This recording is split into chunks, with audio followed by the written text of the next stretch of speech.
नमस्ते, म अधिवक्ता चुडाराज उप्रेती। केही साथीहरूले जिज्ञासा राख्नुभयो यो वैवाहिक करणी भनेको के हो? यस्तो अवस्थामा के सजाय हुनसक्छ? यो ऐनले यसलाई कस्तो निर्देश गरेको छ? भन्ने केही साथीहरूको जिज्ञासा आएको हुँदा त्यो सम्बन्धमा ऐनमा भएको प्रावधान के कस्तो छ म जानकारी गराउन गइरहेको छु। मुलकी अपराध संहिताको यो करणी सम्बन्धी कसुरको परिच्छेद 18 मा जबरजस्ती करणी गर्न नहुने 219 को दफाको उपदफा 4, 5, 6 मा यस सम्बन्धी प्रष्ट के व्यवस्था छ भने कसैले पनि या पतिले पत्नीलाई जबरजस्ती करणी गरेमा 5 वर्षसम्मको कैदको अवस्था सिर्जना गरेको छ। तर यो जबरजस्ती करणी भन्ने बित्तिकै हामीले के बुझ्नु पर्यो भने बल प्रयोग भएको स्वीकृति या मजुरी नभएको अवस्थामा मात्रै यी कुराहरू आकर्षित हुने हो। यसको शाब्दिक मिनिङ या शाब्दिक अर्थ पनि जबरजस्ती भनेको बलपूर्वक भन्ने या स्वीकृति र इच्छा व्यवहारको कुराहरूलाई यसले दर्शाउँछ। यसरी यदि पतिले पत्नीलाई जबरजस्ती करणी गरेको अवस्थामा 5 वर्षसम्म कैदको व्यवस्था ऐनले प्रष्ट गरिदिएको छ।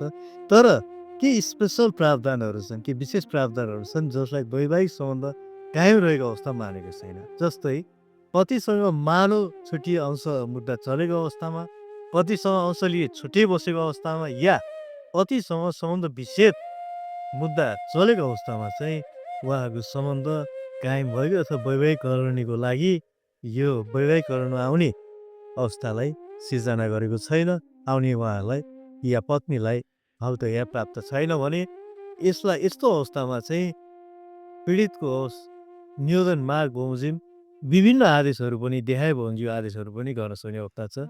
जस्तै पत्नीलाई निज बसिआएको घरमा नै बसोबास गर्न दिन, पत्नीलाई खाना लाउन, कुटपिट नगर्न, शिष्ट र सबै व्यवहार गर्नको लागि अदालतले आदेश गर्न सक्छ भने पत्नीलाई आवश्यक उपचार गराउनको लागि पनि उपयुक्त रकम दिलन लगाउन, उपचार खर्चको लागि पनि अदालतले आदेश गर्न सक्ने अवस्था छ। त्यस्तै गरी यदि दुवैजना पीडित र पीडक एकै ठाउँमा बस्न सक्ने उपयुक्त वातावरण नभएको अवस्थामा पनि अलगै व्यवस्था गरेर र भरण पोषण खर्च गराइदिनको लागि पनि आदेश गर्न सक्ने अवस्था छ। त्यस्तै गरी पत्नीको सुरक्षाको लागि पनि दुःख नदिनको लागि, पत्नीको हित र सुरक्षाको लागि पनि आवश्यक र उपयुक्त व्यवस्था गर्नलाई पनि मुद्दा चलिरहेको अवस्थामा या तत्काल रेमेडी उपचार गर्नुपर्ने अवस्थामा तत्काल अदालतले आदेश गरेको अवस्था छ।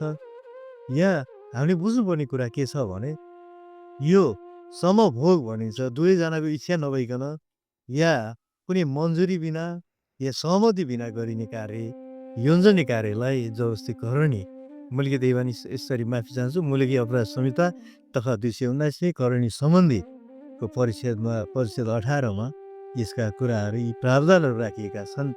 तसर्थ पनि यी अहिलेसम्म हामीले ड्युरिङ द कोर्ट प्र्याक्टिसमा आएका कुराहरूमा यस्तो अभ्यासको रूपमा अदालतमा मुद्दाहरू आउने अवस्था पनि छ, आइरहेको पनि अवस्था छ।